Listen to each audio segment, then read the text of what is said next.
Eh bien, bonjour à tous. Rendez-vous pour ce nouveau webinaire du RMT Actia Cadiferm. Alors, c'est le troisième de la série. On a décidé cette fois-ci de faire un webinaire sur les différentes méthodes de distillation des eaux-de-vie traditionnelles françaises. Alors, il sera composé de 4 interventions. La première sera une intervention de Martine Declou d'AgroParisTech, qui nous rappellera un petit peu les grands principes de la distillation. Ensuite, on voyagera dans la région de Cognac avec Vincent Willem du CIVC, qui nous parlera de la distillation de cet alcool, de cette eau-de-vie, le cognac. Ensuite, on basculera sur l'Armagnac avec Marie-Claude Ségur du Bureau national interprofessionnel de l'Armagnac pour voir la méthode armagnacaise de distillation. Et puis, on finira avec le Calvados avec Hugues Guichard de l'IFBC. Voilà, je vais leur laisser la parole directe. Je n'ai pas grand-chose d'autre à vous dire, si ce n'est que vous pourrez retrouver ce webinaire en replay sur le site de l'IFV à partir de demain après-midi. Voilà, je souhaite un bon courage aux intervenants et je reste avec vous. Pour les questions qui s'afficheront dans le chat, on pourra les poser en fin de webinaire. On interrogera les participants concernés. Voilà, bon webinaire à tous. Bien. Donc, on commence avec Martine pour des petits rappels sur la distillation. Donc, ce webinaire a été organisé au sein du réseau mixte technologique Quadiferm. Donc, le groupe distillation qui regroupe les instituts techniques de production des eaux de vie et des centres de recherche et de formation. Plusieurs étapes pour produire une eau de vie, le traitement des matières premières, la fermentation, la distillation, afin de produire une eau de vie entre 52 et 74% volume. Cette distillation peut être réalisée en repasse ou encore on dit en double chaud ou une distillation continue en colonne. Enfin, l'eau de vie est vieillie sous bois. L'objectif de ce webinaire est d'introduire les fondements de la distillation de solutions hydroalcooliques et d'illustrer ceci donc pour la production de 3 eaux de vie AOC. Concernant les fondements, nous verrons tout d'abord la définition du TAV, les données d'équilibre éthanol-eau, le principe de la distillation simple à repasse, la volatilité des composés d'arômes et le principe de la distillation continue multi-étagée. L'ensemble de ces notions seront donc illustrées par la suite.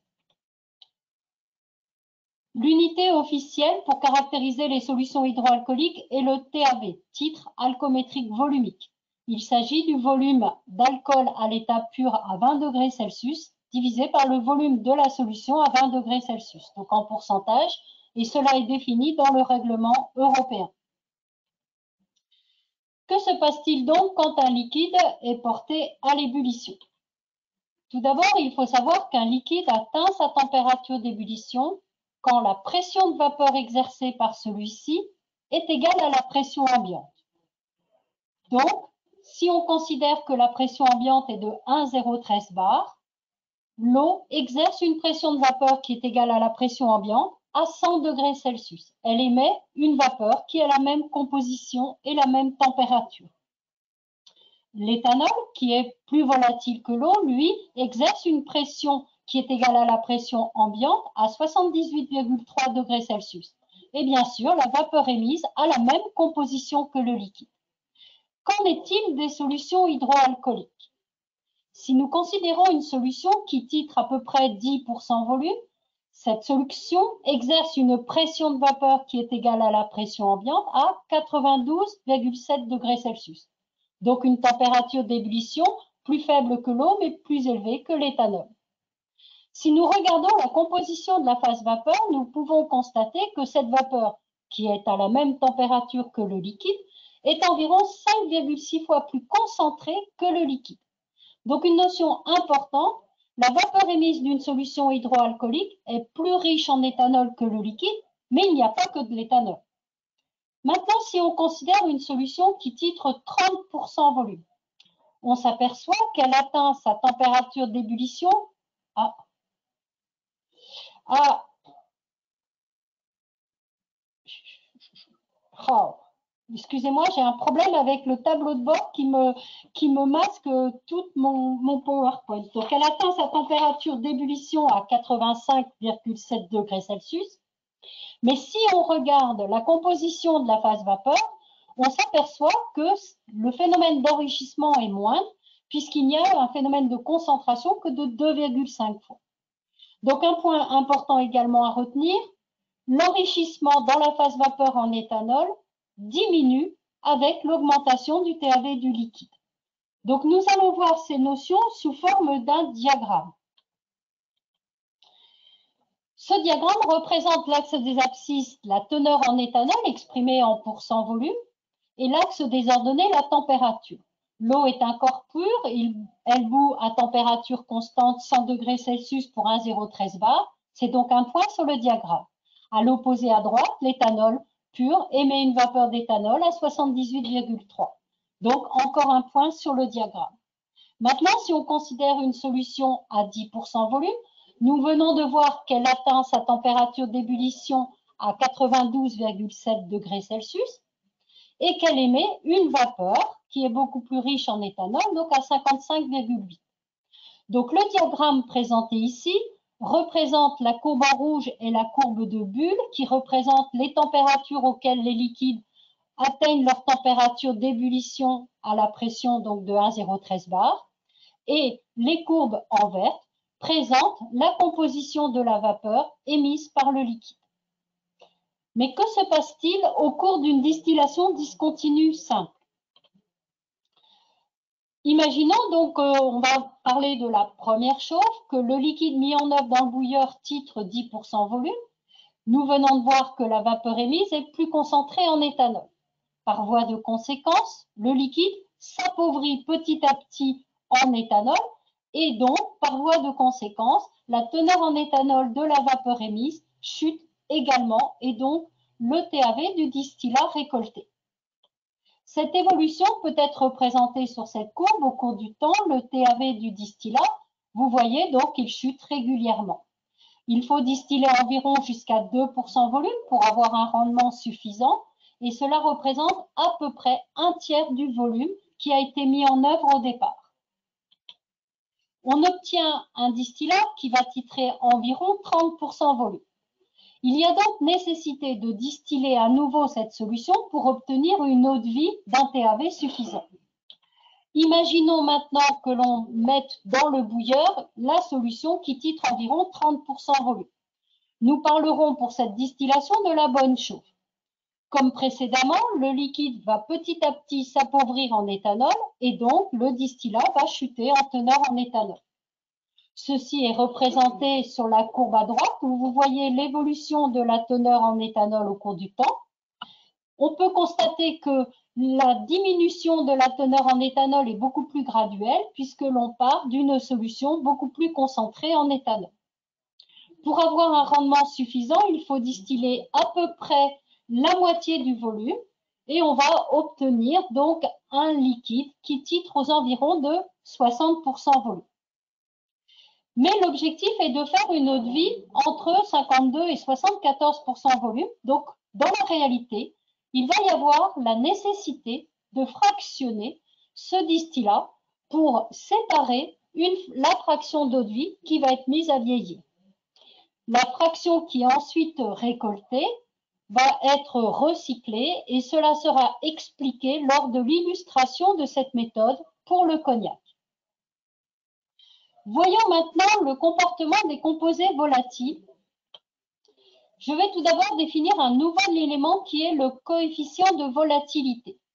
Le coefficient de volatilité, c'est la concentration dans la phase vapeur saturée divisée par la concentration dans le liquide bouillant en équilibre. Nous venons de voir que pour l'éthanol, ce coefficient de volatilité diminue avec l'augmentation de la teneur en éthanol du liquide. Cela peut être représenté sous forme d'une courbe. En abscisse, la teneur en éthanol du liquide bouillant, en ordonnée, le coefficient de volatilité. Nous pouvons constater qu'effectivement, la volatilité de l'éthanol diminue fortement avec l'augmentation de la teneur en éthanol du liquide. Cela va nous permettre de caractériser les composés volatiles d'arôme. On peut trouver des composés beaucoup plus volatiles que l'éthanol, quelle que soit la teneur en éthanol du liquide bouillant. Parmi eux, la plupart des esters et des aldéhydes. On voit sur cette courbe donc l'évolution, donc j'ai reporté la variation de la volatilité de l'éthanol et vous voyez que les trois composés cités ici sont toujours beaucoup plus volatiles que l'éthanol. Que ce soit dans la plage de TAV de la première chauffe ou dans la plage de TAV de la bonne chauffe. Comment vont se comporter ces composés volatiles d'arôme? Eh bien, ces composés sont très concentrés au départ, que ce soit lors de la première chauffe ou de la bonne chauffe. On observe une très forte chute de leur concentration très rapidement. Ce n'est pas dû à la baisse de la volatilité, mais parce qu'il n'y en a plus dans la solution qui a été mise en œuvre. Ces composés sont repérés sous le terme de composés légers ou encore composés de tête. Certains composés ont des volatilités qui varient, donc selon qui est supérieur à l'éthanol à bas TAV, inférieur à l'éthanol à plus haut TAV. Parmi ceux-ci, la plupart des alcools et quelques esters. Vous voyez ici, pour trois composés, je vais m'attacher à l'acétate de 2-phényléthyl qui a un point sensoriel de rose fruité. Vous pouvez observer que ce composé est très volatile dans la plage de TAV de la première chauffe. Par contre, lorsqu'on va démarrer la bonne chauffe, la volatilité de ce composé est largement inférieure à celle de l'éthanol et même pratiquement inférieure à 1. Autre point important ici, le méthanol. Souvent, il est dit que c'est à cause du méthanol que l'on fait une extraction des têtes, comme ça vous sera expliqué par la suite. En fait, ce n'est pas le cas, car vous pouvez observer que le méthanol est un alcool qui est justement moins volatile que l'éthanol. Comment se comportent ces composés? Eh bien, ces composés ont tendance à avoir la même allure que l'éthanol en première chauffe et en bonne chauffe. Donc, ils se retrouvent dans l'ensemble des fractions de distillat.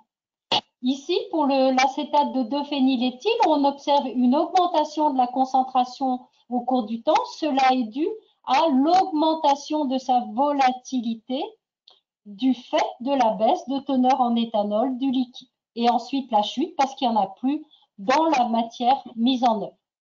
Ces composés, on les notera des composés intermédiaires. Enfin, il y a des composés avec des volatilités très faibles et toujours inférieures à celles de l'éthanol. Parmi eux, des acides et quelques alcools et esters.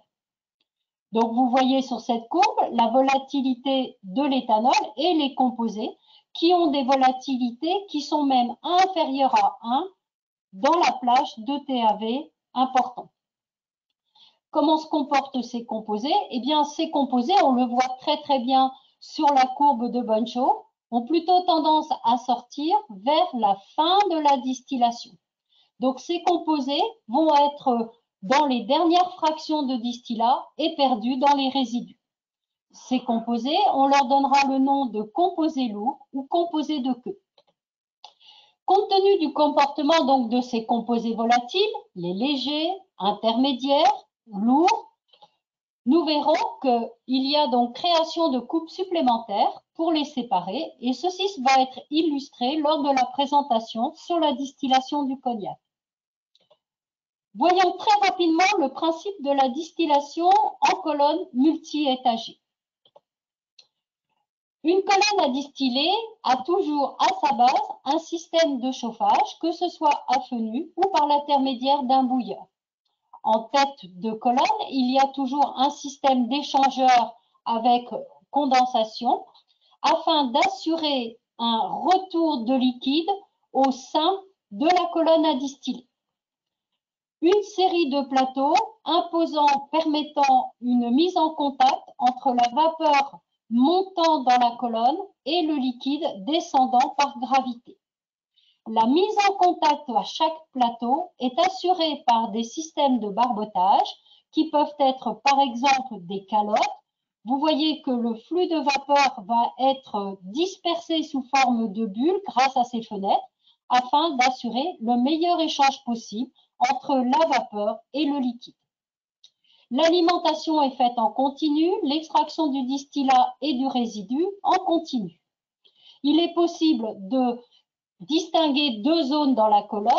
La zone située sous l'alimentation qui a pour objectif de récupérer l'éthanol et les composés volatiles, donc vers la zone située au-dessus de l'alimentation, et la zone située au-dessus de l'alimentation.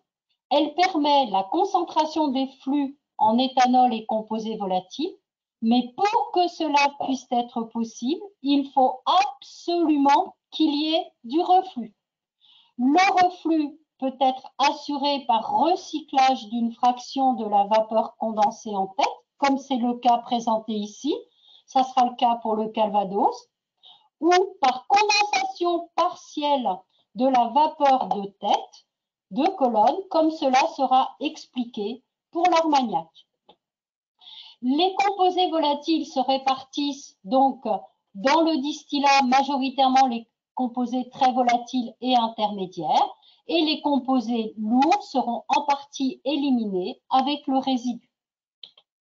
En conclusion, il est très important de retenir que le comportement de l'éthanol et des composés volatiles dépendent de leur coefficient de volatilité. Ce coefficient de volatilité est le rapport entre la concentration dans la phase vapeur et la concentration dans la phase liquide en équilibre. Ce coefficient varie avec la teneur en éthanol du liquide et donc tous les composés ont des coefficients de volatilité qui diminuent avec l'augmentation du TAV. En distillation discontinue à repasse, les fractionnements et les recyclages sont indispensables pour obtenir un TAV de cœur suffisant ou d'eau de vie à partir donc du mou fermenté, pour respecter un rendement d'extraction de l'éthanol supérieur à 95% et d'effectuer la séparation de composés volatiles d'arômes.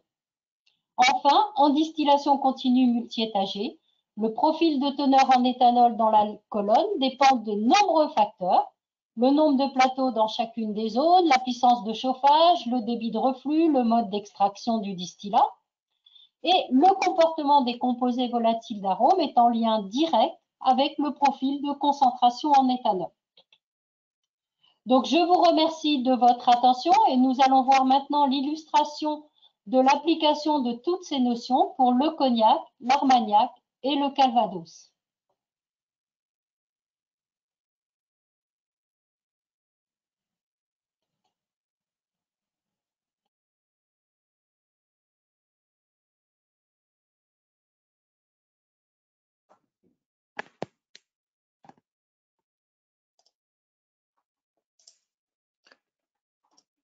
Bonjour à tous.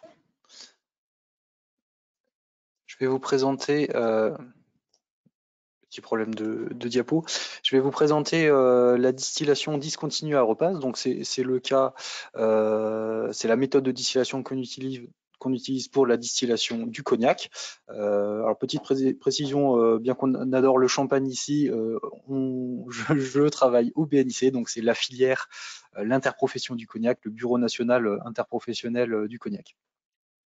Alors pour la distillation discontinue qu'on utilise à Cognac, alors quelques mots sur la filière d'abord.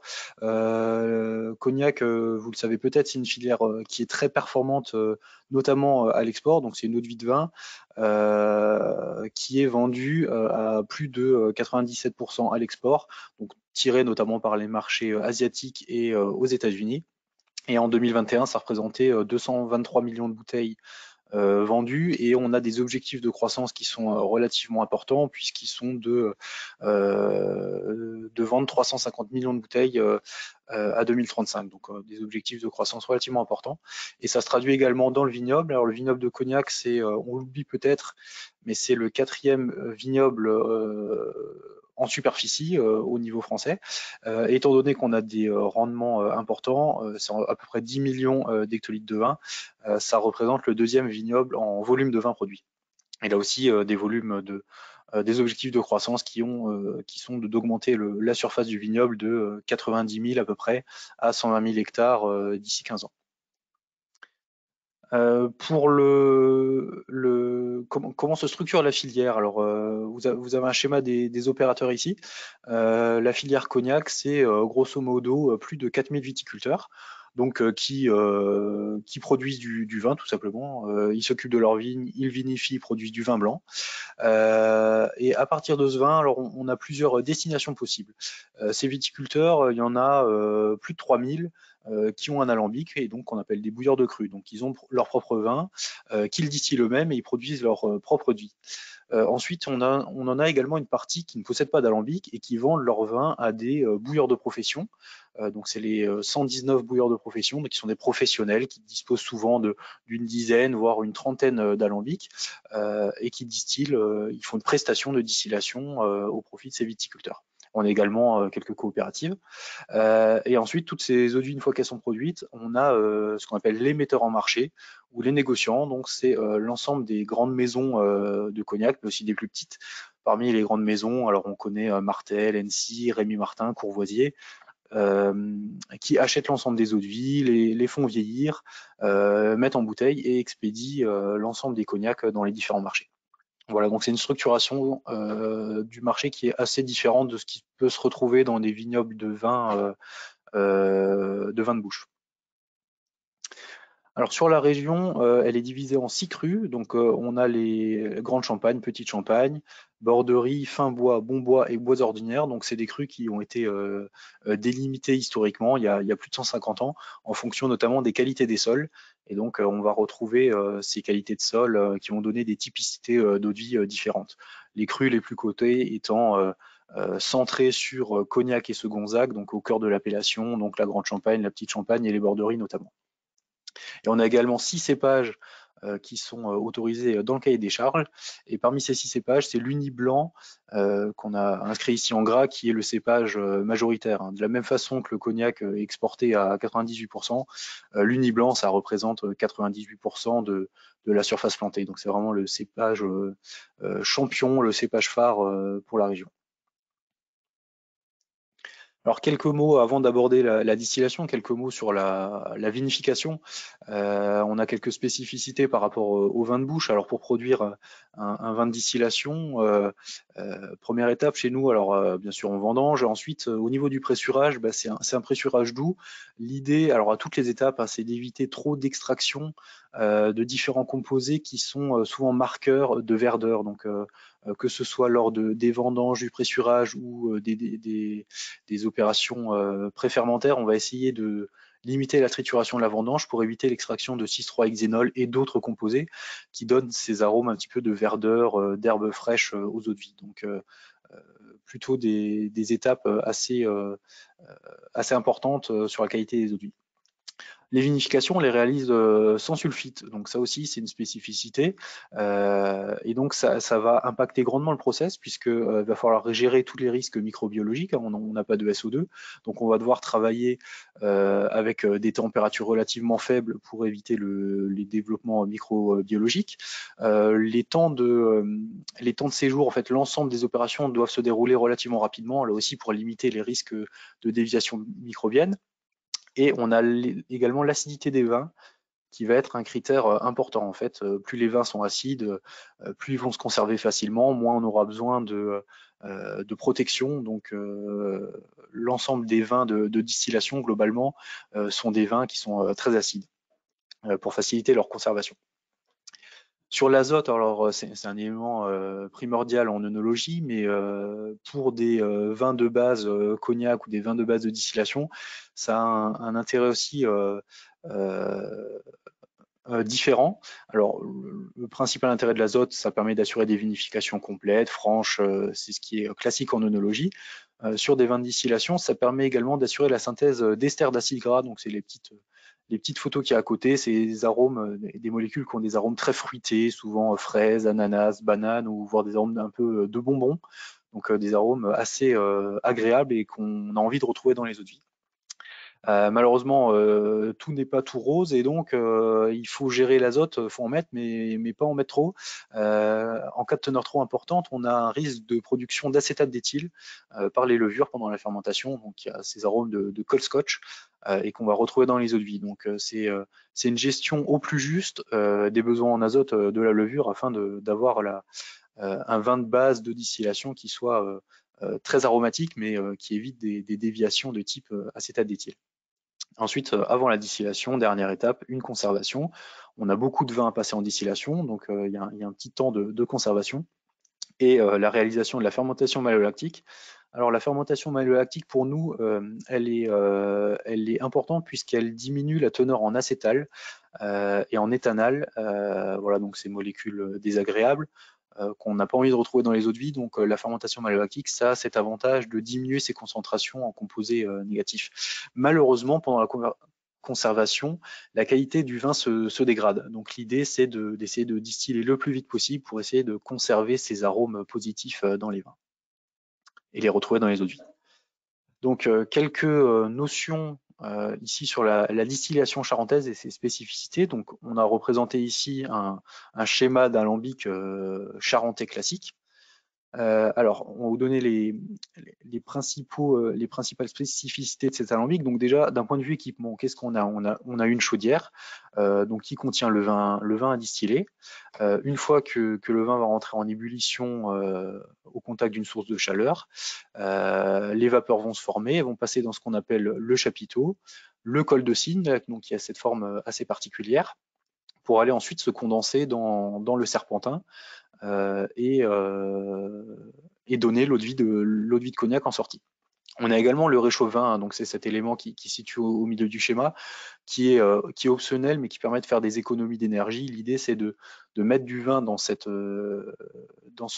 réchauffe-vin, et au contact des vapeurs qui vont passer dans la traverse, dans le tuyau, ces vapeurs vont céder de la chaleur au vin qui est situé dans le réchauffe-vin. Il va se réchauffer, et donc ça permettra de faire des économies d'énergie pour les distillations à venir. Une autre spécificité, c'est le fenu. Donc le cahier des charges de l'appellation cognac impose qu'il y ait une flamme au contact de l'alambic, c'est-à-dire que les sources d'énergie sont limitées. On ne peut pas chauffer avec un échangeur de chaleur, etc. C'est quelque chose qui est historiquement inscrit dans le cahier des charges, mais on est en train de faire des essais dans la région pour essayer de modifier cette mention fenu.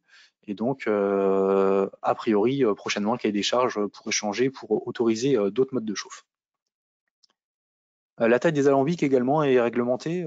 Pour la chauffe de vin, on a le droit d'utiliser des alambics un petit peu plus gros, donc c'est 120 hectolitres de charge. Pour la bonne chauffe, donc la deuxième chauffe du brouillis, on est limité à 25 hectolitres. Les matériaux également sont définis. Alors, le matériel roi pour la distillation, c'est bien sûr le cuivre.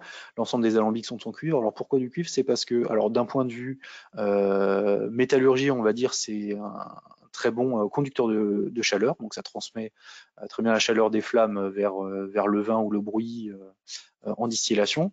Et ça a également un aspect qualitatif puisque le cuivre se fixe avec notamment les acides gras. Donc ça permet, qui ont un côté déplaisant dans les eaux de vie. Donc ça permet d'éviter d'avoir un côté assez lourd, gras, qu'on peut retrouver dans les eaux de vie. Et également, ça va réagir avec les composés soufrés. Alors je disais que le soufre est pas autorisé dans les eaux de vie, mais bon, il y a pendant la vinification, mais il y a toujours une petite présence de sulfite, que ce soit par des traitements à la vigne ou qu'on retrouve tout simplement produits par la levure. Ces composés soufrés donnent des arômes très intenses au nez dans les eaux de vie. Donc le fait que les alambics soient en cuivre permet de fixer les composés soufrés et d'éviter d'avoir ces arômes d'œufs pourris ou d'oignons ou de choux, etc. Ces arômes soufrés dans les eaux de vie. Dernière spécificité, c'est la date limite de distillation. Donc ça, c'est commun à pas mal d'appellations d'eau de vie. On limite la date de distillation au 31 mars de l'année suivant la récolte. Je disais tout à l'heure, la qualité des vins se dégrade au cours de la conservation, donc on préfère distiller le plus vite possible. Également, le TAV maximum des eaux de vie en sortie d'alambic, le distillat ne doit pas titrer plus de 73,7% volume. Pour la distillation du cognac, et anciennement c'était 72,4. C'est quelque chose qu'on a fait changer très récemment. Voilà, vous avez un exemple de distillerie ici. Alors j'ai pas surchargé en photo. C'est vous voyez la distinction entre les petits, on va dire, et les gros alambics. Donc en premier plan, vous avez un alambic de 120 hectos, donc qui ne fait uniquement que les chauves de vin, et au second plan, vous avez deux petits alambics. Alors petits, c'est relatif, c'est de 25 hectolitres chacun, donc qui permettent de faire les chauves de vin. Donc vous avez ici plutôt une vue d'un bouilleur de profession, hein, donc un professionnel qui distille, qui possède une dizaine ou une vingtaine d'alambics. Alors le principe de la distillation charentaise, donc comme le titre l'explicite, c'est une distillation discontinue à repasse. Alors qu'est-ce que ça veut dire? À repasse, comme l'a dit Martine, c'est que on est contraint de réaliser deux chauves. Donc une première chauffe de vin qui nous donne le brouillis, et une deuxième chauffe qui s'appelle la bonne chauffe, qui permet d'augmenter la concentration en alcool. La distillation, elle est également discontinue, hein. C'est le fait de devoir passer le distillat en deux étapes différentes. Alors, ça a un intérêt puisqu'il y a un épuisement du vin en alcool en cours de la distillation. Là aussi, c'est les graphes qui vous ont été présentés. Le vin s'épuise en alcool, et ce qui permet un passage différencié des fractions aromatiques, hein. C'est ces histoires de volatilité. En fonction de la volatilité du mélange, les molécules qui vont distiller seront différentes, et donc on aura un passage différencié des molécules au cours de la distillation. Et c'est pour ça qu'on réalise des coupes qui permettent de distinguer différentes fractions. On a d'abord les têtes, ensuite le cœur, les secondes, etc. Et l'ensemble de ces fractions ont des arômes différents. Et l'ensemble de ces fractions seront toutes recyclées afin de récupérer notamment la partie alcoolique. On récupère l'alcool. Donc concrètement, on a une chauffe de vin, comme j'ai indiqué, on a 25 hectolitres de vin qu'on met dans un alambic.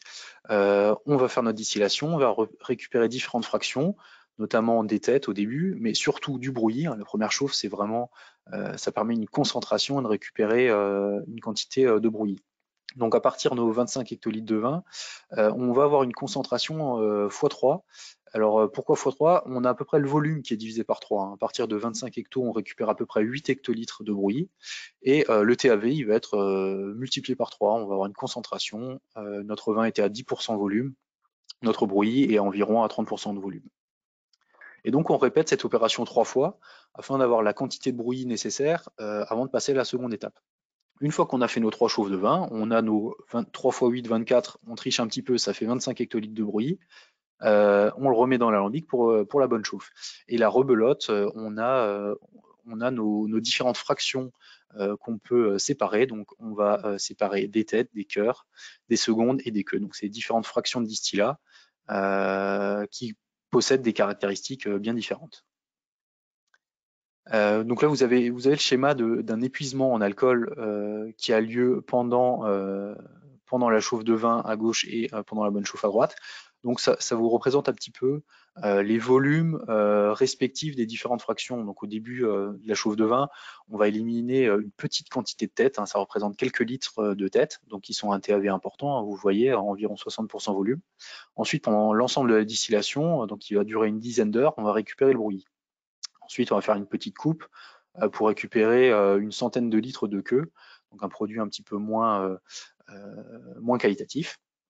Et l'ensemble, le brouillis va ensuite subir la bonne chauffe. Donc sur la droite, vous avez également les différentes coupes qui vous distinguent des volumes de tête, de cœur, les secondes et les queues. Donc voilà, vous avez différentes fractions qui ont des caractéristiques différentes. Alors pourquoi on cible sur l'importance de la coupe, hein. Donc la coupe, c'est ce qui permet justement de distinguer ces molécules, enfin ces fractions. Alors qu'est-ce qui distingue finalement le cœur des secondes, par exemple? Et bien finalement, c'est ce que vous a présenté Martine, c'est le passage différencié des molécules. Et vous le voyez avec deux exemples. L'hexanoate-d'éthyle, donc c'est une molécule plutôt positive. Ça a des arômes globalement de fraises, d'ananas, donc c'est une molécule qu'on souhaite retrouver dans les eaux de vie. Et on constate qu'elle a une volatilité élevée. Elle distille plutôt en début de la chauffe. Et au contraire, l'acide dodécanoïque, ou acide laurique également appelé, il a une volatilité plus faible, donc il va passer un petit peu plus tard en distillation. Et en fait, vous voyez sur le graphique le moment de la coupe vers 60% volumique, vers 60% d'alcool, il est vraiment crucial, puisque si vous coupez un petit peu plus tôt vous aurez un petit peu moins de, vous allez moins récupérer l'hexanoate d'éthyle. Alors vous aurez plutôt tendance à pousser la coupe vers la droite, à attendre un petit peu avant de séparer vos fractions de quart et de seconde. Mais si vous attendez trop, vous avez cette molécule déplaisante qui sent un petit peu le laurier, qui va se retrouver dans votre eau de vie. Donc c'est tout le savoir-faire du distillateur qui est de savoir quand faire sa coupe pour essayer de favoriser les composés positifs des composés qui sont moins souhaités dans les eaux de vie. Une spécificité également de la distillation, alors c'est pas uniquement charentaise, mais alors c'est les composés néoformés par rapport à ce qu'on retrouve dans le vin. On a une étape supplémentaire qui est la distillation, et il se passe quand même pas mal de choses pendant cette distillation. J'ai présenté à l'instant plutôt une sélection de composés, hein. On essaye de trier des composés, mais il y a également des composés qui sont formés pendant la distillation, donc c'est quelque chose de très intéressant. Il y a une vingtaine de composés qui sont néoformés, donc c'est-à-dire formés pendant la chauffe. Donc ça, c'est des travaux issus d'une thèse qu'on a réalisée en collaboration avec AgroParisTech, donc de Pierre Awad en 2017. Et c'est des choses qui ont été également revues par Gabriela Zanghellini, donc tout récemment, là, qui a soutenu sa thèse en 2023. Donc qui ont défini des composés qui sont formés pendant la chauffe. Vous le voyez sur le graphique, hein, notamment des composés terpéniques qui ont des arômes de lavande, d'agrumes, tout ce qui est linalol, alpha-terpinéol, qui n'existent pas dans le vin ou en très faible quantité, qui sont formés pendant la distillation, et donc on retrouve là le myrcénol, le trianol dans des quantités plus importantes dans les eaux de vie. Alors une fois qu'on a fait les différentes coupes, c'est bien joli, mais alors qu'est-ce qu'on en fait de tous ces volumes? On s'en débarrasse pas. Alors sur la chauffe de vin, je disais on récupère le bruit pendant la bonne chauffe, mais pendant la première chauffe, on génère également des têtes. Donc alors c'est en petite quantité, hein, 0 à 0,25%, donc c'est quelques litres de têtes. On a également une centaine de litres de queue. Et pendant la bonne chauffe, on va également générer des composés qui finalement sont déplaisants pour nous. On a également des têtes, des secondes et des queues. Et là, ça représente des volumes non négligeables. Alors les têtes, encore une fois, c'est une petite quantité. Les secondes, vous en aurez, ça représente environ 30 à 40% du volume total, hein. Ça peut représenter de 700 à 800 litres. Et également des queues. Et l'ensemble de ces composés, ils ne sont pas perdus, ils sont recyclés, hein. L'idée, c'est qu'on recycle l'ensemble de l'éthanol contenu dans ces fractions. Donc les têtes et les queues vont être recyclées dans les vins pour une future distillation. Les secondes, alors là, on a des méthodes différentes selon les maisons de cognac, selon les méthodes de distillation. Certaines méthodes préconisent de recycler les secondes dans les vins. Donc ces secondes, elles vont être redistillées 2 fois. Elles vont resubir une chauffe de vin et puis une bonne chauffe. En revanche, d'autres méthodes préconisent de recycler les secondes dans les brouillis, donc elles vont ne plus subir qu'une seule bonne chauffe. Et parmi l'ensemble de ces fractions, hein, si vous voulez, on a une seule sortie, entre guillemets, si on fait un bilan matière, c'est le cœur, donc qui va donner l'ensemble des eaux de vie de cognac. Donc c'est une eau de vie blanche qui va devoir être mise en vieillissement sous bois, ça titre 70% d'alcool, et donc il y aura un vieillissement de 2 ans minimum avant de pouvoir donner du cognac. Voilà, donc je disais, les méthodes de distillation peuvent être différentes selon les préconisations des maisons. Donc là, je vous ai mis les préconisations des 3 plus grandes maisons de cognac, hein, NC, Martel et Rémy Martin, qui représentent à elles seules 95% des volumes. Et donc, ces maisons ont différentes particularités, ont différents souhaits en distillation, puisqu'ils ont des profils de produits différents. Alors, Martel, par exemple, ils ne veulent distiller que des vins clairs, et ils recyclent l'ensemble de leurs secondes dans les brouillis. Au contraire, Rémy Martin, ils veulent plutôt distiller des vins riches en lits, ça va donner un côté très aromatique avec beaucoup d'ester, et ils vont recycler l'ensemble de leurs secondes dans les brouillis. Voilà, alors je vous fais pas le détail, mais toutes ces méthodes différentes de distillation, ça va donner des profils produits différents, et donc c'est toujours intéressant un petit peu de sentir des eaux de vie blanches de cognac et de voir un petit peu les spécificités en fonction des méthodes de chauffe qui ont été mises en œuvre. Voilà, donc une dernière diapo sur finalement, on a présenté un petit peu les méthodes de distillation, alors que Martine, tout à l'heure, elle a présenté un petit peu le passage des molécules en distillation. On a l'impression que finalement, on ne peut pas y faire grand-chose. Hein. Les molécules, c'est des composés de tête ou des composés de queue. Ils passent à différents moments de la distillation. Donc, il y a quand même quelques possibilités de maîtrise, mais bon, ils sont un petit peu limités. Alors, il y a jouer sur la puissance de chauffe. Alors, c'est vrai que si vous augmentez ou vous diminuez la puissance de votre gaz sous l'alambic, finalement, va y avoir ce qu'on appelle du reflux ou de la rétrogradation de molécules qui va se faire. Ça va augmenter ou diminuer le pouvoir séparateur, on va dire, de votre alambic. Et donc, ça peut, dans une certaine mesure, permettre de trier plus ou moins ces différentes molécules. Et également, ça peut jouer sur la génération de ces composés néoformés. On a une autre méthode qui est de décaler les coupes. Hein. Donc je disais, suivant le moment dont on réalise les différentes coupes des têtes, entre les têtes et le cœur et les secondes, voilà, vous aurez un tri des molécules qui va se faire. Sur le fractionnement des têtes, alors là aussi, c'est essayer d'avoir un volume plus ou moins important de têtes. Hein. Il y a les composés qui passent dans les différentes fractions. On va pouvoir choisir si on prélève un petit peu plus de têtes ou si on en prélève un petit peu moins. Les méthodes de recyclage, hein, je l'ai dit, c'est une différence importante entre les différentes maisons. Et en amont, tout simplement, le choix du vin à distiller. Hein. Alors, on veut des vins très aromatiques, mais on peut les choisir avec ou sans levy. Ça va impacter fortement la qualité des eaux de vie blanches qu'on aura en sortie. Et donc ensuite, bon, c'est une des étapes à la suite de ces. Une fois qu'on a obtenu ces eaux de vie blanches, il y a toutes les étapes de vieillissement sur lesquelles on va encore pouvoir moduler la qualité des eaux de vie. Voilà, j'en ai fini sur la partie cognac. Les coordonnées sont disponibles si vous avez si vous voulez avoir plus d'informations sur la distillation du cognac. Voilà. Eh bien, merci Vincent pour cette présentation. Effectivement, j'ai fait une petite confusion lors des présentations entre le CIVC et le BNIC.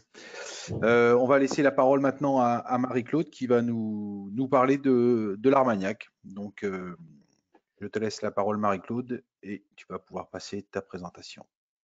Merci beaucoup. Alors, voici donc ma présentation, pardon. Voilà, je suppose que vous la voyez bien. Écoutez, je vous remercie. Donc, je vais vous présenter la méthode de distillation continue pratiquée en Armagnac. Et ce faisant, une ou deux petites diapositives d'introduction pour présenter donc l'Armagnac est une eau de vie de vin appellation d'origine contrôlée dont la zone de production dans le sud-ouest de la France a été délimitée dès 1909 et qui se distingue en trois zones, le bas Armagnac, l'Armagnac ténarèse et le haut Armagnac à l'est selon un gradient de sol. On peut également produire sur l'ensemble de cette zone de la blanche Armagnac, c'est-à-dire de l'eau de vie qui est commercialisée nature blanche. Cette zone de production produit également des vins et du floc de Gascogne et 5000 hectares sont en quelque sorte identifiés pour produire de l'Armagnac. On peut produire cette eau de vie grâce à 10 cépages qui sont inscrits dans le cahier des charges de l'appellation. Et les 4 principaux sont l'Uni Blanc qui produit à peu près un petit peu plus de 50% de l'Armagnac, le Baco Blanc qui est un cépage vraiment spécifique à l'Armagnac qui produit environ 35%, et puis le Colombard et la Folle Blanche qui se répartissent le reste de la production avec quelques parcelles des 6 cépages historiques qui sont cités ici. Voilà, donc juste se remettre en tête les étapes de l'élaboration d'Armagnac. Bien entendu, on cultive la vigne pour obtenir des raisins de bonne qualité et en ce qui concerne l'Armagnac et les eaux de vie, une maturité qui est plutôt limitée avec une très bonne acidité pour correspondre aux véritables critères de qualité du produit fini qui n'est pas le vin mais qui est l'Armagnac. Et après la récolte, c'est le mou obtenu est mis en vinification et puis est conservé sans sulfite. C'est très très important pour les critères de qualité de l'eau de vie finale. Donc effectivement, ça suppose quelques contraintes, en particulier de grande attention à la conservation du vin. Le vin doit avoir un degré alcoolique compris entre 7,5 et 12 maximum. Voilà, donc ce vin est ensuite distillé, ça sera le cœur de ce webinaire, et à l'issue de la distillation, l'eau de vie est mise à élevage dans des fûts de chêne qui sont obligatoirement du chêne sessile ou du chêne pédonculé. Et après travail de ces eaux de vie pendant des années, l'Armagnac est commercialisé en assemblage et parfois en millésime pur. Alors, revenons maintenant à la distillation. En Armagnac, on peut travailler au moyen de 2 méthodes qui sont inscrites dans le cahier des charges de l'appellation. Cette distillation donc, doit avoir lieu avant le 31 mars de l'année qui suit la récolte. La méthode principale qui est inscrite dans le cahier des charges depuis la première rédaction du cahier des charges, c'est celle de la distillation au moyen de l'alambic continu armagnacais, qui est donc une distillation multi-étagée continue qui sera donc présentée tout à l'heure. Cette distillation permet de produire une eau de vie qui doit être comprise entre 52 et 72,4% volume. On peut également, depuis 1972, distiller un Armagnac au moyen de l'alambic double chauffe que vous venez de voir sur la présentation faite pour le cognac, donc une méthode discontinue à repasse. Et cette distillation doit se faire entre 55 et 72,4% volume. Si les 2 modes de distillation sont qualifiés de principal et accessoire, ça n'est pas pour répondre à une hiérarchie de qualité, c'est pour répondre à une hiérarchie de typicité. Parce que, en fait, plus de 95% de la production d'Armagnac est réalisée au moyen de l'alambic continu armagnacais. On va donc s'attacher maintenant à cette méthode et vous avez là l'illustration d'alambics qui fonctionnent encore aujourd'hui et qui sont le reflet finalement de l'histoire de l'évolution des alambics armagnacais depuis 200 ans. Vous avez ici l'alambic d'Ognoaz qui date de 1804 et qui est aujourd'hui encore en capacité de fonctionner. Il a bien sûr été rénové depuis le temps. Voilà, donc des alambics de marque Sierre, de marque Orthez et aujourd'hui de marque Sofac, puisque nous avons un constructeur d'alambics dans la région qui produit donc les alambics nécessaires. Alors on peut voir ici qu'il existe des alambics ambulants et c'est finalement une méthode de travail qui est assez commune chez nous, qui permet donc des bouilleurs ambulants d'aller de propriété en propriété distiller le vin des producteurs qui ont à cœur de voir la distillation se faire chez eux. La distillation se fait au moyen de 2 énergies, le gaz ou le bois, et en Armagnac, on a véritablement un mode de distillation au bois qui est assez familier puisqu'il produit plus de 20% de l'Armagnac sur une saison. Alors, nous allons maintenant regarder une petite vidéo très courte qui fait juste 2 minutes, qui va vous permettre de comprendre, dans un premier temps, quelles sont les différentes parties de l'alambic et dans un deuxième temps, comment fonctionne cet alambic. Alors, l'alambic est donc constitué d'une cuve de charge qui se trouve au-dessus de l'alambic et puis de la partie qui sert aux échanges thermiques, qui est ici à droite, et la partie qui sert à la distillation, qui sera ici à gauche. Donc, pour la partie qui sert aux échanges thermiques, eh bien, on va décrire le réfrigérant dans la partie basse, le chauffe-vin dans la partie haute et le serpentin qui court à l'intérieur de ces 2 cuves de ces cuves. Sur la partie gauche, vous allez voir donc la colonne de distillation qui surmonte la chaudière. Donc, cette colonne est constituée de différents plateaux de distillation. La chaudière est également divisée avec un plateau de distillation.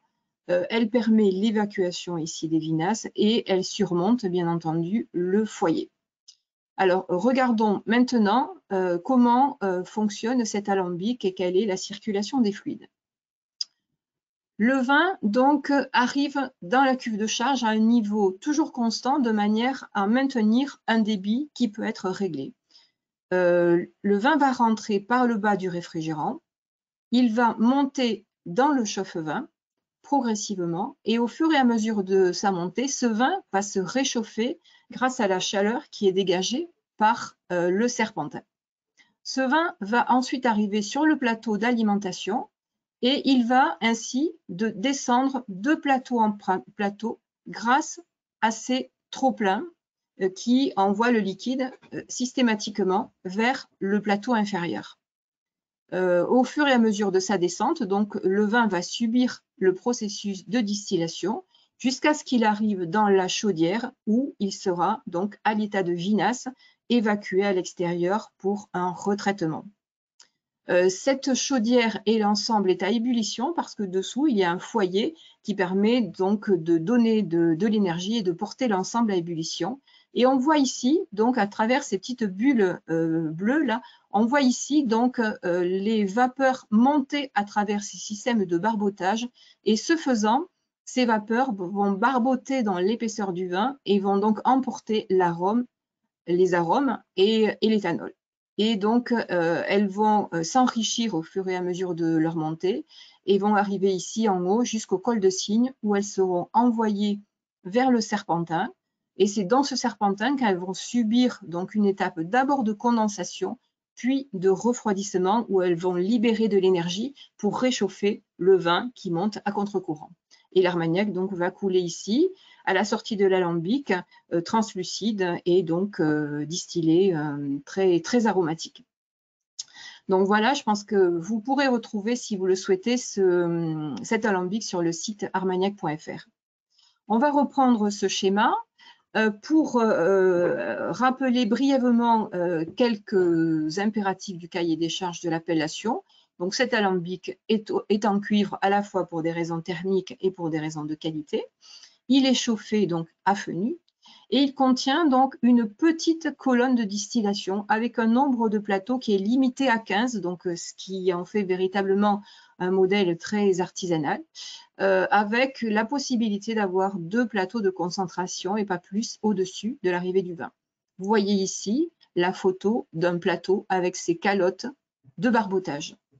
On peut voir également les températures. On voit ici, par exemple, le vin rentré à 12 degrés Celsius. Eh bien, en haut du chauffe-vin, il aura déjà atteint 80 degrés de température grâce à l'échange avec les vapeurs. Il va rentrer dans la colonne et être immédiatement porté à ébullition, donc autour de 92 degrés. Sa température va augmenter au fur et à mesure de sa descente et de sa transformation en vinasse. Et à la sortie de l'alambic, les vinasses ont une température qui dépasse les 100 degrés parce qu'il n'y a quasiment que de l'eau et qu'il y a une légère surpression. Alors, on va maintenant essayer de comprendre comment cet alambic fonctionne.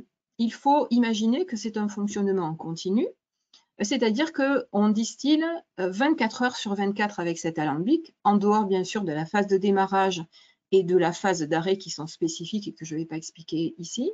Donc, pendant cette phase de fonctionnement en continu, l'alambic est à l'équilibre. Alors, qu'est-ce que ça veut dire que cet alambic est à l'équilibre? Ça signifie que d'une part, il est à l'équilibre thermique, donc l'énergie qui rentre va ressortir d'une manière ou d'une autre, et avec un petit focus sur, ici, le chauffe-vin, vous l'avez compris, c'est la condensation et le refroidissement des vapeurs qui va permettre au vin de se réchauffer de manière très marquée, puisqu'il va passer de l'état de vin froid à l'état de vin à 80 degrés Celsius.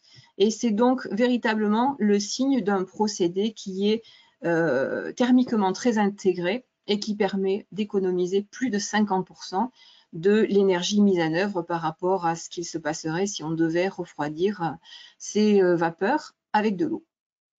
Par ailleurs, il y a un équilibre de matière, c'est-à-dire que le vin est transformé dans d'autres liquides, donc de l'armagnac et des vinasses, et avec une nouvelle distribution des substances qui sont contenues dans le vin, une nouvelle distribution de l'éthanol, de l'eau, des arômes et des composés non volatiles.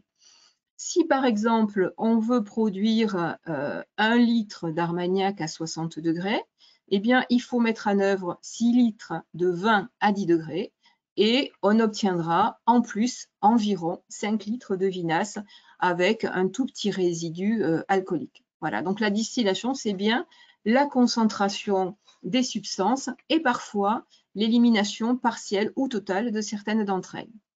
Sur cet alambic qui fonctionne en continu, il y a une influence mutuelle très forte entre les questions thermiques sur la séparation des substances et entre les débits du vin sur les questions thermiques. Donc, véritablement, il est indispensable que le distillateur soit très attentif. Il a besoin vraiment d'un véritable savoir-faire et d'une observation des températures, des degrés alcooliques, des débits pour piloter son alambic et maintenir cet équilibre, voire déplacer cet équilibre pour atteindre un autre objectif de distillation. Alors, on va maintenant regarder ce qui se passe dans une colonne de distillation au niveau des profils de degrés alcooliques liquides et vapeur grâce à la simulation qui a été faite au moyen du logiciel ProSim par des chercheurs du laboratoire de génie chimique de l'ENSIACET de Toulouse. J'ai un petit peu étiré artificiellement la colonne de distillation pour qu'elle colle avec ce schéma, où vous avez là en abscisse le degré alcoolique, le TAV, et en ordonnée les différents étages de distillation. Donc vous voyez dans la partie basse, avant l'alimentation du vin, en dessous, les plateaux d'épuisement et la chaudière, c'est la zone d'épuisement, et au-dessus de l'arrivée du vin, la zone de concentration, la zone d'enrichissement, avec l'influence d'un plateau de concentration, d'un serpentin en tête de colonne, et du dôme de la tête de colonne. Donc, si je rentre du vin à un degré alcoolique de 9,6 par exemple, ici au niveau de l'alimentation, je vois que son degré alcoolique au fur et à mesure de la descente du liquide dans les plateaux va diminuer de manière très marquée pour atteindre à la sortie de la chaudière un TAV de 0,1 degré, 0,1% volume. Donc, il y a toujours un tout petit résidu. Au-dessus, c'est-à-dire ici, juste au-dessus des vinasses bouillantes, eh bien, ces vapeurs ont un degré alcoolique qui est déjà de 1 degré, 1% volume. Et donc, on voit bien qu'au fur et à mesure de leur montée, les vapeurs s'enrichissent de manière très marquée en éthanol. Si je m'arrête par exemple au plateau 6, à l'étage de distillation 6, eh bien, je peux constater effectivement l'équilibre entre mon liquide qui a un degré alcoolique un petit peu inférieur à 8 et mes vapeurs qui ont un degré alcoolique autour de 45 degrés. Et si je me reporte à la courbe de Buyle et de Rosé vue précédemment, eh bien, je vais retrouver cet équilibre avec une température d'ébullition de 95 degrés. Donc, à chaque plateau, un équilibre particulier avec donc des vapeurs dont le degré alcoolique monte progressivement au fur et à mesure de la montée dans la colonne. Si je me situe juste au-dessus de l'arrivée du vin, j'aurai un degré alcoolique qui sera voisin de 55. C'est à peu près le degré d'équilibre avec le vin à 9,6. Et on voit ici qu'à la sortie de mon alambic, en fait, j'ai un degré alcoolique qui est supérieur. Il est à 57% en volume. Eh bien, cette augmentation, elle est liée au rôle que joue la tête de colonne sur cet alambic-là, avec donc un reflux qui est généré d'une part par le dôme de la tête de colonne qui refroidit un petit peu l'ensemble, et d'autre part par ce serpentin en tête de colonne qui est ici alimenté avec du vin froid et donc refroidit la tête de colonne. Ce vin est ensuite renvoyé dans le système. Donc, cette augmentation ici, elle est assez faible parce que le débit de vin froid dans la tête de colonne était faible, mais si on veut augmenter encore un petit peu plus le TAV de distillation, eh bien, il suffit d'augmenter un petit peu plus le débit du vin. Voilà. Alors, je continue. Effectivement, donc, le distillateur va devoir piloter son alambic et en particulier, il va devoir régler le degré alcoolique de distillation, le TAV de coulage. Quels sont les paramètres qui vont lui permettre de régler ce degré de coulage? Alors, il a d'abord des paramètres contraints. C'est la configuration de l'alambic, le nombre de plateaux, les différents volumes. Et puis, c'est aussi la réglementation. Il doit faire le moins de pertes possible et économiquement, il faut en faire le moins possible. Et puis, c'est surtout le TAV et la température du vin qui vont contraindre un certain type de réglage. Une fois ceci établi, le distillateur va principalement utiliser deux commandes qui sont la puissance de chauffe, qui va influer sur le débit de vapeur. Plus on chauffe, plus on envoie de vapeur. Et le débit du vin qui va influer sur la quantité d'éthanol rentrant dans la colonne et sur la température de la colonne.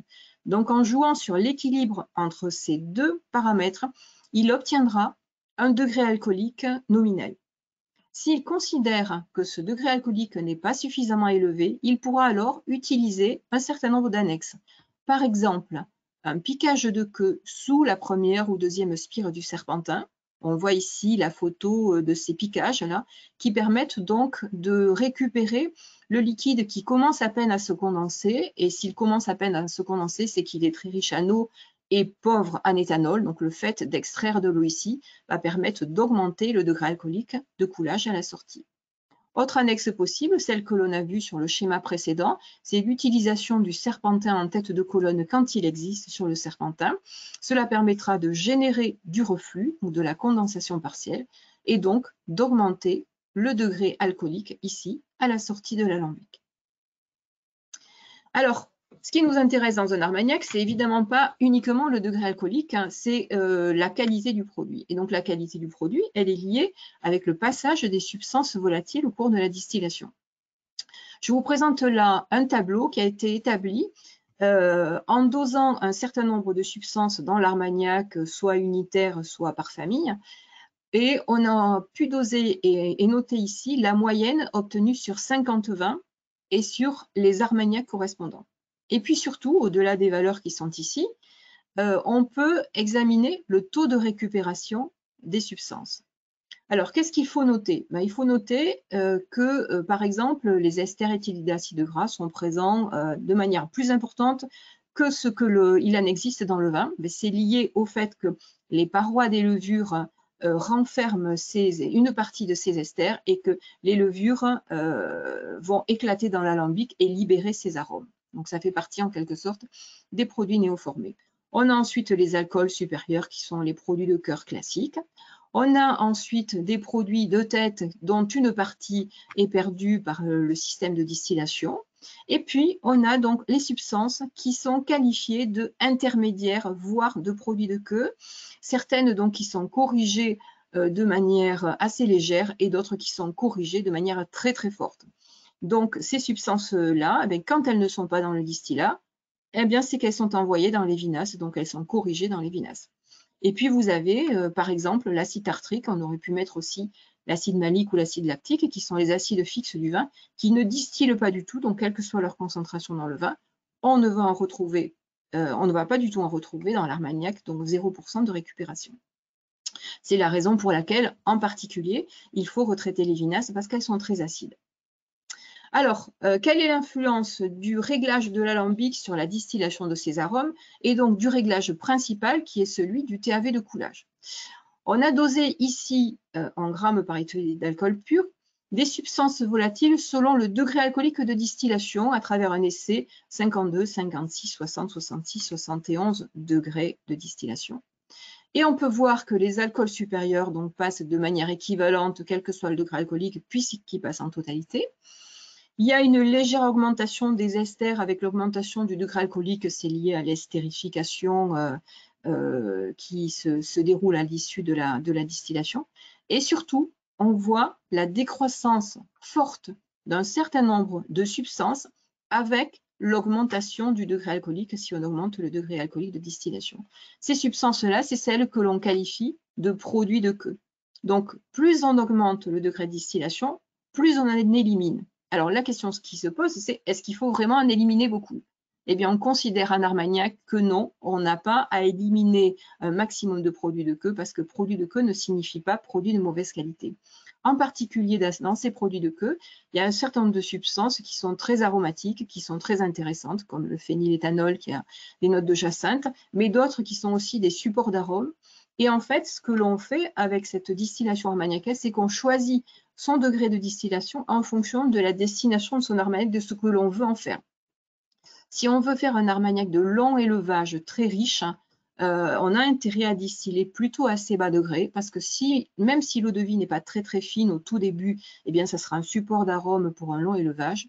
Et si on veut faire un armagnac plus fin tout de suite, rapidement pour faire une blanche par exemple, on a intérêt à distiller un petit peu plus fort degré pour avoir un tout petit peu plus de finesse. Mais presque jamais on ne distille à degré alcoolique très fort parce qu'on considère qu'il y a une épuration trop importante.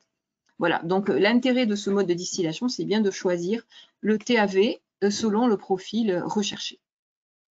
Voilà, donc en conclusion sur l'alambic armagnaquais, il faut souligner et ressouligner que c'est la qualité du vin qui reste le facteur numéro 1 de la qualité de l'armagnac, et ça c'est vrai pour toutes les eaux-de-vie à appellation d'origine contrôlée, parce que les méthodes de distillation ne sont pas des méthodes de distillation rectificatrices.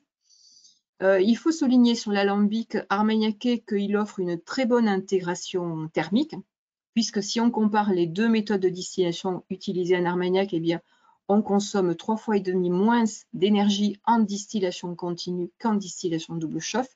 C'est important pour l'impact environnemental de la filière. Et souligner également que le savoir-faire du distillateur est indispensable pour maîtriser l'équilibre de l'alambic et en particulier pour piloter le TAV de distillation qui va déterminer le style d'armagnac souhaité parmi bien d'autres facteurs que sont le sol, les cépages et l'élevage. Voilà, donc cet alambic véritablement offre une typicité spécifique à l'armagnac qui le distingue des autres eaux-de-vie de vin.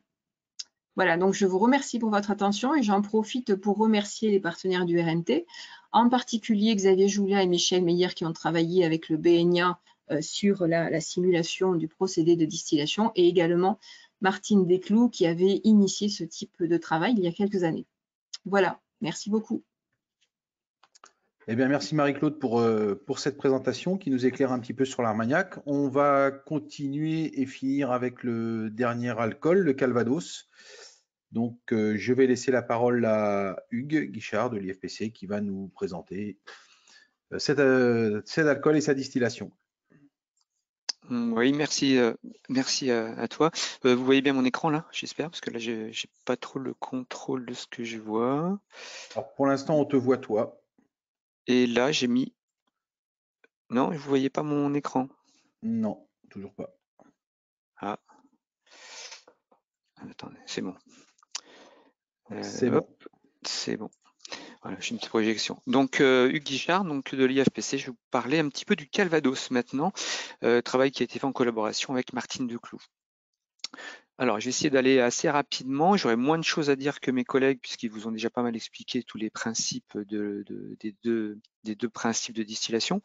Je vais vous faire des rappels sur le Calvados, quelques chiffres clés. Alors, le Calvados, il y a 3 AOC existantes, hein, le Calvados AOC, Pays d'Auge et Domfronté. Vous voyez les différentes zones réparties dans la Normandie. Donc, c'est vraiment un produit normand avec voilà, un certain nombre de maisons, 900 producteurs de pommes pour 40 000 tonnes de pommes transformées et ça crée un certain nombre d'emplois. Alors mes chiffres datent un petit peu, mais ça participe énormément à l'économie locale et c'est un produit vraiment local. Alors la production est peu élevé hein, par rapport à ce que vous avez vu notamment du cognac, c'est à peu près 5 millions de bouteilles. On était plutôt en régression depuis pas mal d'années et on voit un petit rebond les dernières années, 2021-22 et peut-être 23, là où on commence à revoir une petite reprise des ventes, donc un peu d'espoir de remonter un peu sur les volumes de Calvados. Et comme vous voyez sur la carte au niveau mondial, c'est plutôt un produit européen, hein, vendu en France à 49%, en Europe à 33%, un peu de progression aux USA, et puis par contre très peu localisé, très peu vendu en Asie. Alors, je voulais quand même aussi spécifier qu'il n'y a pas que le Calvados, il y a aussi d'autres eaux de vie à base de cidre, donc une eau de vie de cidre de Normandie, hein, qui n'a pas l'appellation d'origine, et une eau de vie de cidre de Bretagne, qui par contre est une appellation d'origine contrôlée. Mais donc voilà, ces deux produits ne peuvent pas s'appeler Calvados, mais sont quand même des eaux de vie de cidre. Particularité, la matière première, forcément, donc des pommes avec des variétés très spécifiques. Ce sont des pommes à cidre. On a exclu les pommes à couteau, par exemple. Donc, c'est des pommes vraiment particulières qui sont processées. Et on a une obligation d'avoir des pommes, ce qu'on appelle phénoliques, donc qui sont riches en polyphénol, avec des tanins de façon importante, qui sont obligatoirement utilisés. On peut avoir aussi l'utilisation de poires avec des variétés spécifiques également, des poires à poirer. Et en fonction des appellations, il y a différentes spécifications qui sont données sur l'utilisation des poires. Donc, pas de spécification particulière en Calvados, mais en Pays d'Auge, il faut des quantités inférieures à 30% en poires, alors que pour le Domfronté, on impose par contre d'avoir plus de 30% de poires, ce qui fait une de ses spécificités. et aromatiques notamment. Le cahier des charges, donc ils ont été réouverts en 2015 et voilà, ont permis certaines améliorations sur la fabrication des calvados. Alors, il y a une obligation d'avoir des vergers haute tige et de toute façon, il faut des hautes tiges qui sont des vergers plutôt, on va dire, rustiques, enfin, contrairement aux basses tiges qui sont plutôt des vergers extensifs. On peut utiliser du site des consommations, mais avec une limite de 1/3 du volume dans l'utilisation.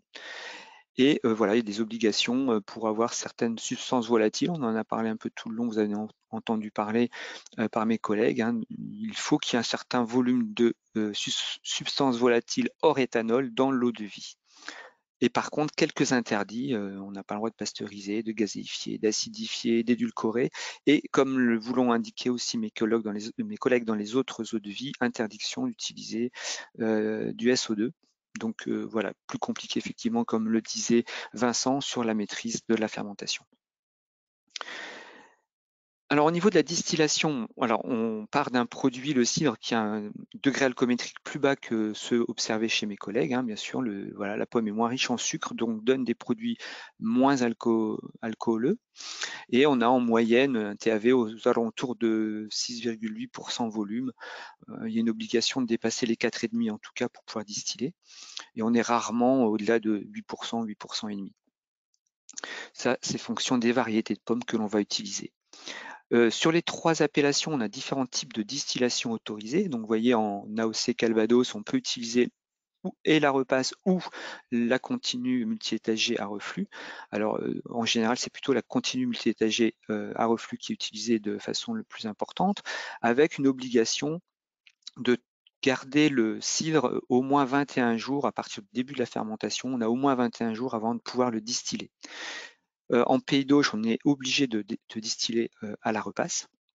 Et en Donfronté, on est obligé de distiller en colonne multi-étagée à reflux avec là une conservation un petit peu plus longue du cidre. Et notre TAV, ça c'est un peu spécifique du Calvados, doit être inférieur à 72%. Alors je vous ai remis aussi ici quelques caractéristiques des alambics donc multi-étagés qui sont un peu différents de ceux de l'Armagnac, avec des nombres de plateaux d'épuisement et de concentration différents, et notamment aussi en deuxième partie ici des diamètres qui sont imposés, qui sont aussi différents de ceux observés en Armagnac.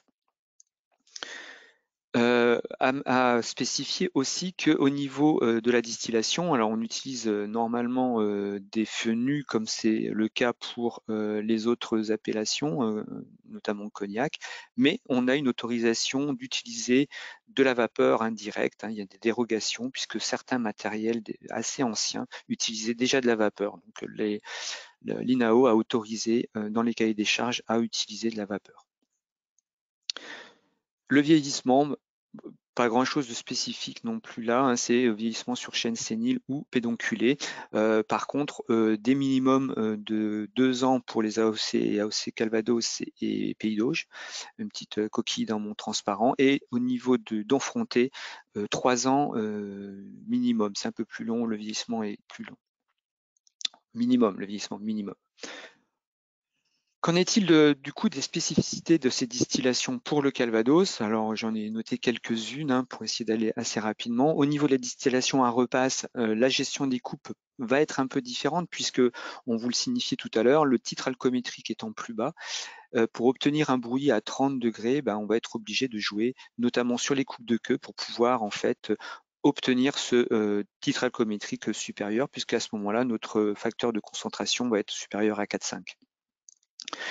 Du coup, on a aussi un impact sur le recyclage des différentes fractions qui est obligatoire hein, pour pouvoir justement maintenir les rendements globaux d'éthanol, les 95% dont parlait tout à l'heure Martine de Clou, et conserver aussi certains composés dans l'eau de vie. On a aussi intérêt à recycler les différentes fractions de tête, de queue et de seconde en bonne chauffe. Et donc, on prévoit justement des travaux futurs pour aller d'essayer de comprendre un peu plus en amont ce qui se passe et donc d'essayer de comprendre le lien entre la qualité, la composition du cidre et celle de l'eau de vie. On a encore des choses à faire au niveau du Calvados et de l'impact que cela aura sur la qualité. Au niveau des colonnes, on a quelques spécificités aussi, hein, c'est-à-dire que vous voyez au niveau du nombre de plateaux d'épuisement et de concentration, on est différent de l'Armagnac. Donc ici, on a un type de colonne qui répond à cette exigence avec au niveau de l'épuisement 10 plateaux et au niveau de la concentration 9 plateaux. Ici, on les a indiqués sur ce schéma-là. Du coup, qu'est-ce que l'on peut observer sur ce type de distillation? C'est des recyclages de queues qui vont être un petit peu différents. Les queues vont donc être recyclées, on les récupère déjà en bas de la colonne de concentration et elles vont être réincorporées ici au niveau de l'incorporation du cidre, donc dans le bac de cidre tampon, hein, comme l'expliqué tout à l'heure, on a un petit peu la même chose en Calvados que l'a expliqué Marie-Claude Ségur. Donc les queues vont être recyclées dans ce cidre. Les têtes aussi, il y a une petite spécificité, c'est qu'on arrive donc à un reflux des têtes ici qui va arriver en tête de colonne de concentration et de fait le reflux et le distillat qui arrive ici auront la même composition, ce qui est un peu différent de ce qui est observé en Armagnac, donc avec peut-être des conséquences un peu différentes sur la composition. C'est des choses qu'on voudrait vérifier. Donc il y a un travail effectivement ici, ce que j'ai indiqué, de compréhension sur l'impact de cette répartition d'arômes qui serait à effectuer. Voilà, c'est un petit graphique pour vous montrer justement les composés. Je ne vais pas aller aussi loin que mes collègues, mais pour montrer un petit peu justement ces aspects de passage différencié des composés dans l'eau de vie. Et vous voyez en fait donc certains composés qui vont passer les intermédiaires et les légers ici dans l'eau de vie, alors que par exemple sur ce composé, le 2-phényléthanol, on va avoir une quantité plus importante qui va passer dans le résidu, hein, puisqu'il va moins bien recycler. Donc dans l'eau de vie de Calvados, on a aussi une perte de phényléthanol, mais je vais y revenir un tout petit peu plus tard après. Et j'avais un deuxième exemple de colonne que l'on peut trouver chez nous, hein, de type qu'on appelle Gazagne. C'est le nom d'un fabricant qui a fait quelques colonnes comme ça en Normandie, avec donc des spécificités sur le recyclage des queues et des têtes, hein, qui vont aller directement, donc en sortie des têtes ici, vont aller directement dans le bac d'alimentation, et les queues également vont être recyclées directement dans le bac d'alimentation. Et une des spécificités de cette colonne aussi, c'est de disposer d'une trompette de dégazage, hein, ce qui va permettre d'éliminer le CO2, qui est un gaz donc incondensable, et donc il faut dégazer pour pouvoir diminuer les pressions dans la colonne.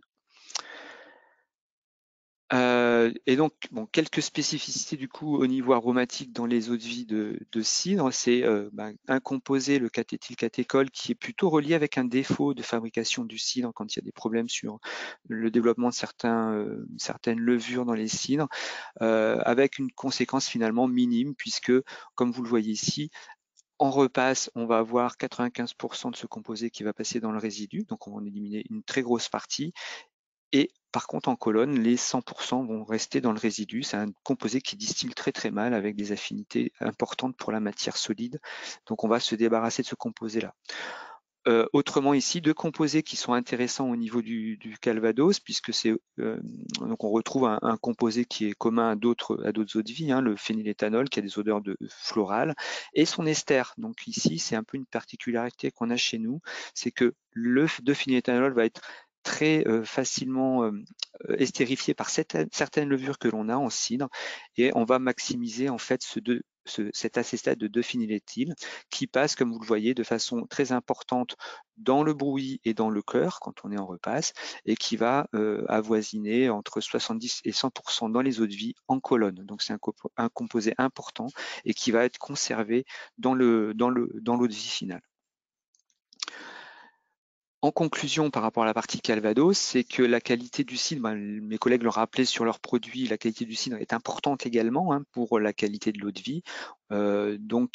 Avec un impact aussi de la distillation précoce favorable, puisqu'en fait on va maintenir plus facilement la qualité du produit du cidre si on le conserve peu, si on conserve moins longtemps, hein. Plus on va conserver un cidre longtemps, plus il risque de se détériorer. Et puis, on peut jouer un petit peu quand même sur comme l'ont dit certains de mes collègues, sur les conditions de fermentation pour favoriser les composés volatiles, hein, avec différents moyens. Vincent en parlait, les levures, l'azote, enfin voilà, différents paramètres de conduite de fermentation qui permettent de favoriser les composés d'intérêt.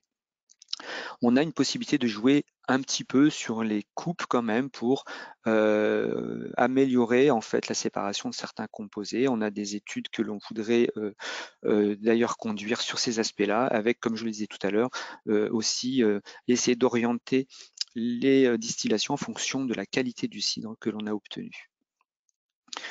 Voilà, et pour la conclusion générale, mes collègues m'ont demandé de faire une petite conclusion rapide.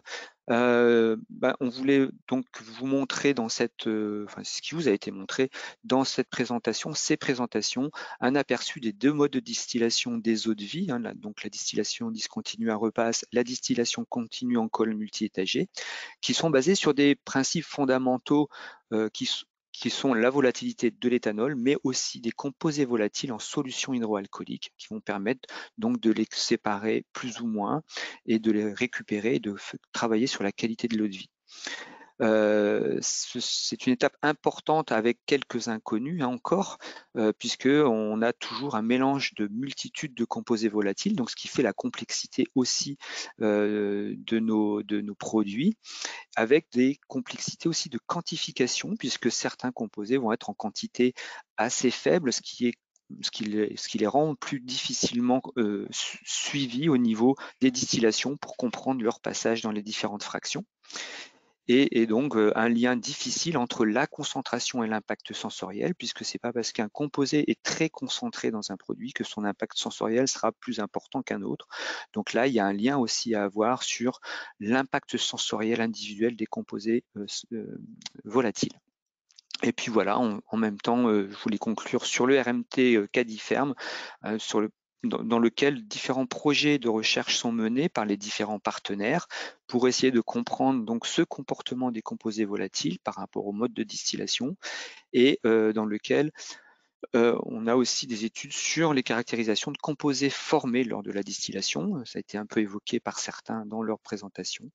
Et puis des études que l'on veut mener sur la réduction des impacts environnementaux, notamment par rapport à la consommation d'énergie, puisque ce sont des procédés qui demandent de l'énergie du fait du chauffage.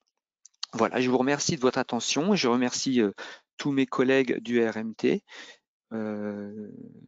Et je laisse la parole à Stéphane par rapport aux questions.